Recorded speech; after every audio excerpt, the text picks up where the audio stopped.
Bonjour à toutes. Alors aujourd'hui dans votre carnet, un exercice sur les émotions.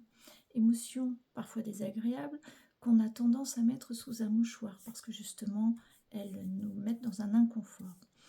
Aujourd'hui, ça va être au contraire de leur laisser de la place et de voir justement ce qui se cache derrière un ressenti, une émotion. Donc, nous allons prendre une feuille, des crayons, crayons de couleur, stylo. Vous pouvez aussi avoir un magazine à disposer à côté de vous dans lequel vous allez pouvoir piocher des images ou des mots que vous allez ensuite pouvoir coller, agrémenter pour agrémenter votre page. Une fois que vous allez avoir pris le temps de vous poser, c'est-à-dire de vous concentrer, d'être relié vraiment dans un espace agréable, d'introspection entre guillemets, vous allez noter au centre de votre page l'émotion principale, ce que vous ressentez principalement aujourd'hui. 4 émotions principales, donc nous avons la peur, la joie, la tristesse et la colère. Mais il y a tout un panel d'émotions. On peut être frustré, embarrassé, serein. Ça aussi, ce sont des émotions, des sentiments, des émotions. Vous allez noter cette émotion, celle qui vous traverse aujourd'hui, au centre de la page, en tout cas la principale.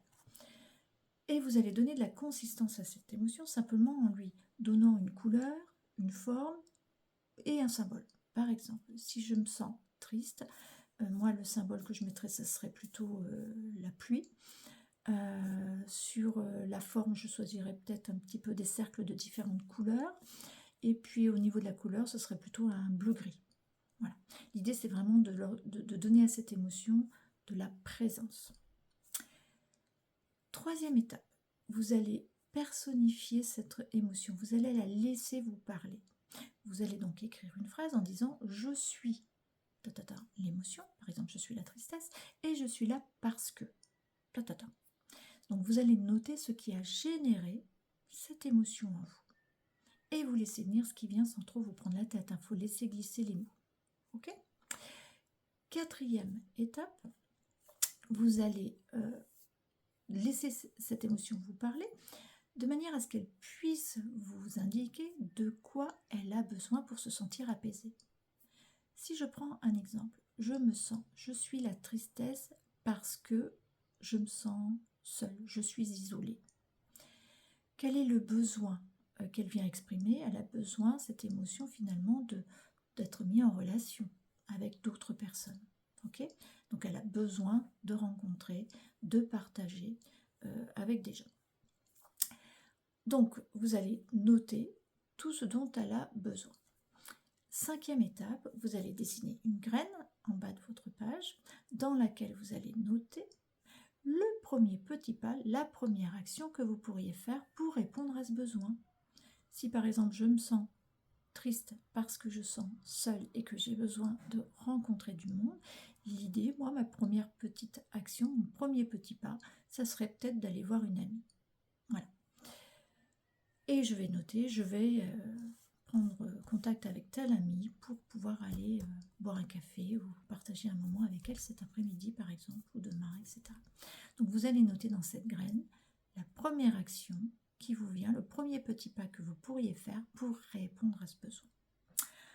Ensuite, dernière étape, donc nous allons conclure en fait cet exercice et l'idée ça va être de noter la prise de conscience qui émerge suite à ce travail, à cet exercice avec l'émotion.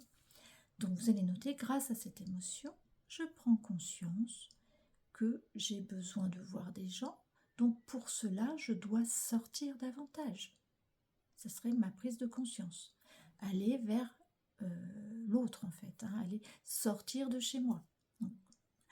Et on note la prise de conscience de manière à ce que je puisse, comprendre bien le message qu'elle me diffuse, cette émotion, et que je puisse mettre des actions en place pour l'apaiser.